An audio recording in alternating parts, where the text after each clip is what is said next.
Nous sommes en 1623. Le Saint-Siège est occupé par le Saint-Pontife Grégoire XV, Louis XIII et roi de France. Il vient d'épouser la pieuse reine Anne d'Autriche, tertiaire de Saint-François. Le hameau de Kerana fait partie de la paroisse de Pluneret, près d'Auray. Le curé de Pluneret est Dom Sylvestre Rodouez, Dom qui s'écrit D-O-M. Il a pour vicaire Dom Jean Tominec.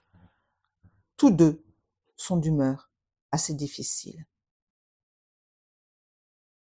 Un de leurs meilleurs paroissiens, âgé d'environ 40 ans, était un laboureur. Il s'appelait Yves Nicolazic. Sa réputation de vertu, de droiture, sa piété, l'innocence de sa vie avaient fait de lui l'exemple et l'arbitre du voisinage. De père en fils, les Nicolazic cultivaient depuis longtemps la ferme qui contenait le champ du Bosséno. Yves Nicolazic était un bon paysan breton, au visage tranquille, ascétique, doux et grave tout à la fois. Son front était élevé, bombé, il reflétait la paix de son cœur. Ses cheveux, courts par devant, couvraient son cou par derrière, suivant l'usage immémorial du pays. Son regard intelligent doux inspirait la confiance. Toute sa physionomie révélait la force du paysan breton, avec la douceur du chrétien et de l'homme de prière. Il était marié avec Guillemette Leroux, mais n'avait pas d'enfant. Dès sa plus tendre enfance, il avait uni dans un même sentiment de religion et d'amour la Vierge Immaculée et Sainte Anne, sa mère, qu'il aimait à nommer sa bonne maîtresse. Il s'approchait souvent des sacrements et sanctifiait toujours le travail par la prière, ce qui veut dire qu'il priait en travaillant. Une nuit du mois d'août 1623, vers 11 heures du soir, Nicolazic vit tout à coup sa chambre illuminée d'une clarté éblouissante, qui provenait d'un flambeau de cire que soutenait en l'air une main mystérieuse. Le prodige dura, disait-il, l'espace de 2 patères et de 2 ave. C'était le commencement des avertissements célestes. Dans les 15 mois qui suivirent, ce phénomène surnaturel se renouvela plusieurs fois. Souvent, à son réveil, il apercevait devant lui la main mystérieuse et le flambeau allumé. Plusieurs fois aussi le soir, quand il rentrait chez lui, le flambeau resplendissait à ses côtés, sans que le vent n'agitât la flamme. Près du champ du Bosséno, dans une prairie qui faisait partie de sa ferme, il y avait une fontaine où Nicolazic et Jean Leroux, son beau-frère, menaient boire leurs bestiaux. Un soir d'été, en 1624, 1 heure environ après le coucher du soleil, comme ils y conduisaient les bœufs, ceux-ci s'arrêtèrent tout à coup, refusant d'avancer. Les 2 fermiers aperçurent avec stupeur, au-dessus de la fontaine, une grande et belle lumière. Au milieu de cette lumière, une éblouissante apparition. C'était une dame majestueuse, toute vêtue de blanc et tournée vers la fontaine. Ils se sauvèrent éperdus, puis s'étant rassurés, ils revinrent sur leurs pas. Mais tout avait disparu. Cette dame n'était autre que Sainte Anne, la fontaine, et cette fameuse fontaine de Sainte Anne, dont les eaux sanctifiées par la Sainte Mère de Marie ont été depuis lors l'instrument de tant de miracles. Nicolazic ne savait pas encore que c'était Sainte Anne qui venait de lui apparaître. Craignant évidemment les illusions du démon, il alla tout raconter à son confesseur, le bon capucin doré, nommé le Père Modeste. Celui-ci l'engagea à redoubler de prières et à garder sa conscience bien pure, afin de ne pas donner prise au démon, car le diable singe toujours Dieu. Il obéit et Dieu récompensa son humble docilité. La dame de la fontaine revint souvent le visiter, tantôt près de la source, tantôt près de sa maison, quelquefois même dans sa grange ou dans d'autres endroits. La céleste apparition ne l'effrayait plus. À 2 reprises, le bon laboureur entendit au Bosséno, sur l'emplacement de l'antique chapelle, des harmonies célestes. Ce lieu béni lui apparaissait éclairé d'une lumière extraordinaire. Nicolazic priait en silence et croissait en grâce, et il attendait. Le 25 juillet 1624, veille de la fête de Sainte Anne, le bon Nicolazic rentrait chez lui à la tombée de la nuit, le chapelet à la main, le cœur tourné vers Dieu. Au moment où il passait devant une croix de pierre, qui se voit encore sur l'ancienne route dorée, l'apparition lumineuse se dressa tout à coup devant lui. Comme toujours, la dame était vêtue de blanc, portée par une nuée environnée d'éclats. Elle tenait à la main le flambeau allumé. Elle appela Nicolazic par son nom, l'encouragea par de bonnes et douces paroles, et marchant devant lui, elle le conduisit jusqu'à sa demeure. Alors, s'élevant dans les airs, elle disparut. Le bon paysan était tellement ému qu'il ne put souper avec sa femme et ses serviteurs. Afin de cacher son émotion et de prier librement, il se retira dans sa grange, s'étendit sur la paille, mais il ne put dormir. Vers le milieu de la nuit, il entendit comme un bruit confus de voix, comme une multitude, qui passait devant la grange. Très étonné, il se lève, ouvre la porte, mais il n'y a personne. De plus en plus ému, il rentre, prend son chapelet, se met à genoux. « Seigneur, dit-il, ayez pitié de moi, ne permettez pas que je sois le jouet du démon. Mon unique désir, vous le savez, c'est de faire en tout votre sainte volonté. » Il avait à peine fini que la grange se remplit soudain d'une grande clarté. Une voix se fait entendre qui lui dit en breton: « N'avez-vous pas entendu qu'il y eut jadis une chapelle dans le Bosséno ?» Avant qu'il eût pu répondre, la dame majestueuse apparut au milieu de la lumière, regardant avec bonté le pauvre paysan qui, saisi d'une crainte religieuse, tremblait à ses pieds. « Yves Nicolazic, lui dit-elle, toujours en breton, ne craignez point, je suis Anne, mère de Marie. Dites à votre recteur que dans la pièce de terre que vous appelez le Bosséno, il y a eu autrefois une chapelle dédiée à mon nom. Il y a 924 ans, 6 mois, qu'elle a été détruite. Je désire qu'elle soit rebâtie au plus tôt et que vous vous chargez, vous, de ce soin. Dieu veut que j'y sois honoré. » Après quoi elle disparut avec la lumière. Nicolazic, le cœur plein de joie et tout ensemble de confusion, s'endormit paisiblement avec la bénédiction de sa bonne maîtresse. À son réveil, le bon Nicolazic se met à réfléchir. Il ne voyait pas comment il pouvait réaliser ce que Sainte Anne lui demandait. Il ne voyait que les côtés difficiles, impossibles de cette mission. Il resta donc 6 semaines dans une pénible incertitude. Sa bonne maîtresse eut compassion de lui, vint le visiter encore une fois, resplendissante comme toujours, vêtue de blanc. « Ne craignez point, mon Nicolazic, lui dit-elle avec bonté, ne vous mettez pas en peine. Découvrez à votre recteur en confession ce que vous avez vu, entendu. Ne tardez plus à m'obéir. Parlez aussi avec quelques gens de bien, afin de savoir comment vous devez vous y prendre. » Elle le bénit, puis disparut. Encouragé par ces bonnes paroles, le pieux serviteur de sainte Anne alla dès le lendemain se confesser et tout raconter au recteur de Pluneret. Celui-ci le reçut fort mal. Attristé mais non découragé, Nicolazic communia pieusement dans l'église de Pluneret, puis revint à Kérana. Dès la nuit suivante, sainte Anne lui apparut encore, pleine de douceur. « Ne vous mettez pas en peine, Nicolazic. De ce que les hommes diront de vous, faites ce que je vous ai dit. Pour le reste, reposez-vous-en sur moi. » Malgré ces consolantes paroles, le pauvre Nicolazic hésita 7 semaines encore. Les duretés de son recteur lui revenaient sans cesse à l'esprit. Il fallut que la bonne mère sainte Anne vînt lui rendre un peu de courage.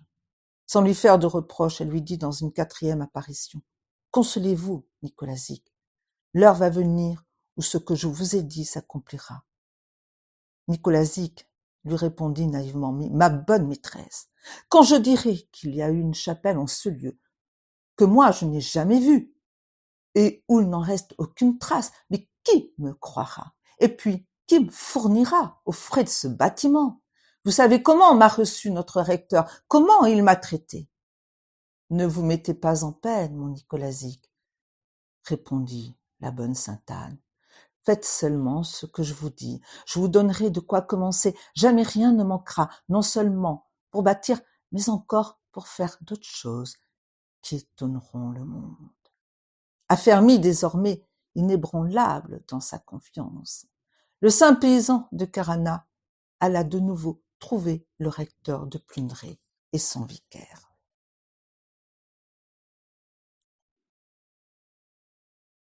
Malgré les railleries qu'accueillirent cette nouvelle communication, il s'en revint plus décidé que jamais à obéir à sainte Anne.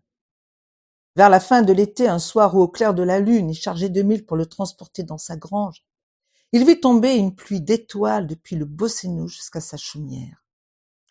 Dans le même temps, 3 personnes d'un canton voisin, appelé Pluvigné, revenant du marché doré, et ce vers 9 heures du soir, virent, au même endroit descendre du ciel, une dame majestueuse, vêtue de blanc, environnée d'une éblouissante clarté, ayant à ses côtés 2 flambeaux allumés. La vie de Nicolazic s'écoulait ainsi, au milieu des manifestations surnaturelles de la puissance de sainte Anne, et ses grâces répétées avaient fait de cet humble laboureur un homme nouveau. Pendant la nuit, il lui arriva plus d'une fois d'être transporté, sans savoir comment, au bienheureux chant du Bosséno. Et là, en extase, il entendait des chants célestes. D'après le conseil de sa bonne maîtresse, Nicolazic avait ouvert son cœur à divers amis dont il connaissait la foi, mais aussi la prudence. Il trouva lumière et consolation, entre autres, auprès du seigneur de Carmadio, auprès de Dom Yves Richard, prêtre, et auprès d'un autre chrétien du voisinage, Julien Lezouly, marguillier de la paroisse. Le marguillier était un laïc qui se chargeait de l'entretien et de la garde de l'église. Le premier lundi de mars 1625, sainte Anne lui apparut. C'était la 5e fois depuis qu'elle s'était fait connaître. Elle lui reprocha doucement ses lenteurs, lui dit qu'à l'endroit qui lui serait montré dans le champ du Bosséno, elle voulait qu'il lui élevât une chapelle. Une lumière du ciel, ajouta-t-elle, vous fera découvrir mon ancienne image, dans l'endroit du champ qui vous sera indiqué. Nicolazic, surnaturellement transporté dans le champ béni, l'avait trouvé tout inondé de lumière. Il avait entendu comme le bruit d'une grande foule, d'une multitude, qui semblait briser les haies, franchir les fossés pour y pénétrer. Pour obéir à sa bonne maîtresse, il alla une 3e fois au presbytère de Pluneret en compagnie du bon Lezouly. Avec sa candeur ordinaire, il raconta tout au recteur, au vicaire, qui cette fois s'emportèrent jusqu'aux menaces les plus violentes. S'il persévérait dans sa folie, serait excommunié, on lui interdirait l'entrée de l'église, et s'il venait à mourir avec ses idées, on lui refuserait la sépulture ecclésiastique. Nicolazic ne répondit pas, rentra chez lui, l'âme dans une paix profonde. Sainte Anne lui apparut encore, l'approuva dans sa conduite parce qu'il était dans l'obéissance. Il n'était pas dans sa volonté propre, Nicolazic, il obéissait au recteur. Elle l'exhorta à mettre lui-même la main à l'œuvre, sans plus de retard, avec une entière confiance. Mais alors faites donc quelque miracle, ma bonne maîtresse, lui dit le saint homme, pour que tout le monde connaisse votre volonté. Allez, lui répondit sainte Anne, confiez-vous en Dieu et en moi. Bientôt vous verrez des miracles, et en abondance. L'affluence du monde qui viendra m'honorer en ce lieu sera le plus grand de tous. Le lendemain matin, 7 mars, à la place où le flambeau mystérieux était apparu au bon paysan, la femme de Nicolazic, Guillemette, aperçut 12 quarts d'écus rangés 3 par 3, qu'aucune main humaine n'avait placés là. Nicolazic savait que c'était sainte Anne qui les avait mises. Aussitôt, il alla les montrer au presbytère, où il fut fort mal reçu du vicaire Dom Dominec. Les pères capucins dorés, qu'il alla consulter ensuite, ne furent pas aussi durs pour lui, mais l'engagèrent quand même à beaucoup de prudence. Fatigué, attristé, le bon laboureur rentra chez lui. Il se retira le soir de bonne heure pour réciter son chapelet. Pendant qu'il priait ainsi, vers les 11 heures, la clarté et le flambeau qu'il connaissait si bien remplirent sa chambre d'une vive lumière. Il leva les yeux, aperçut la bienheureuse apparition, toute rayonnante, pleine de charme, de majesté. « Yves Nicolazic, lui dit sainte Anne, appelez vos voisins et emmenez-les avec vous au lieu où ce flambeau vous conduira. Vous y trouverez l'image qui vous mettra à couvert des risées du monde. On connaîtra enfin la vérité de ce que je vous ai promis. » Puis elle disparaît. Nicolazic se lève aussitôt et sort. Le flambeau de Sainte-Anne marche devant lui, éclairant ses pas. Il arrive au Bosséno, mais là, il se rappelle les recommandations de Sainte-Anne. Appelez vos voisins et emmenez-les avec vous. Donc il repart. Il revient aussitôt accompagné de son fidèle Julien Lezuli, de Jean Leroux, son beau-frère, et de 3 autres de ses voisins. Sur le champ du Bosséno, où arrivent tout émus les 6 témoins, le flambeau miraculeux brille toujours, élevé à 3 pieds de terre environ, les précédents. « Le voyez-vous » s'écrie Nicolazic avec transport. « Allons, mes amis, allons où Dieu et Madame Sainte-Anne nous conduiront. » Ils suivent la céleste lumière, ils entrent dans le Bosséno. Tout à coup, le flambeau s'arrête. Par 3 fois, il s'élève, puis redescend. Il disparaît dans la terre, un endroit couvert de seigle vert. Nicolazic s'élance, met le pied à la place où le flambeau s'éteint, s'enfonce dans le sol. « Ici, dit-il à Jean Leroux, prenez votre hoyau, creusez. » En 5 ou 6 coups de hache, le hoyau, qui est une petite houe, atteint le bois, du bois. « Qu'un d'entre vous, s'écrie Nicolazic, aille vite jusqu'au village, quérir un tison de feu et un cierge béni de la Chandeleur. Allez, allez !» Quelques instants après, le cierge étant allumé, tous se mettent à l'œuvre, tirent de la terre une statue de bois vermoulu d'environ 3 pieds de haut, représentant Sainte-Anne et portant encore les traces de la couleur blanche dont la robe avait été peinte jadis. Les extrémités étaient à moitié détruites par l'humidité.